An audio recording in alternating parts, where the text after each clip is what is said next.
தந்தை என்கிற அந்த புனிதமான உறவும் பெரியார் என்கிற பெருமதிப்புமிக்க அந்த அந்த சொல்லும் வந்து பெரியாரை பேணாது ஒழுகீர் பெரியாரால் பேராய் இடும்பை தரும்னு வள்ளுவ பெருமகனார் பாடுறார். நான் ஒரு கூட்டம் நடத்த இருக்கிறேன். இந்த குரலை போட்டு பெரியாரை போற்றுவோம்னு ஒரு கூட்டம் நடத்த போகிறேன். உண்மையிலே சொல்கிறேன், இல்லை உண்மையிலே பெரியாரை போற்றுவோம்.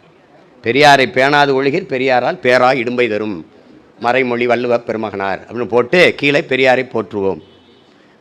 1.5 மணி நேரம் பேசுறதுக்கு நேரம் கேட்டிருக்கேன். அதில் தெரிஞ்சிடும் யார் பெரியார் இருந்து. அதனால இன்னையிலிருந்து நான் சொல்கிறேன், இந்த பெரியாருங்கிற வார்த்தையும் தந்தைங்கிற வார்த்தையும் கேவலப்படாமல் தமிழ்நாட்டில் புனிதப்படணும்னா இன்னையிலிருந்து நம்ம ஐயாவை தந்தை என்றும் தமிழ் தேசிய அரசியலில் தந்தை என்றும் பெரியார் என்றும் நம்ம பேசுகிறோம். அதான் அந்த அந்த சொல் வந்து ஏன் என்ன கூச்சப்படுறாரு, அந்த பேரையா எனக்கு சொல்றீங்க அப்படின்னு கூச்சப்படுறாங்க.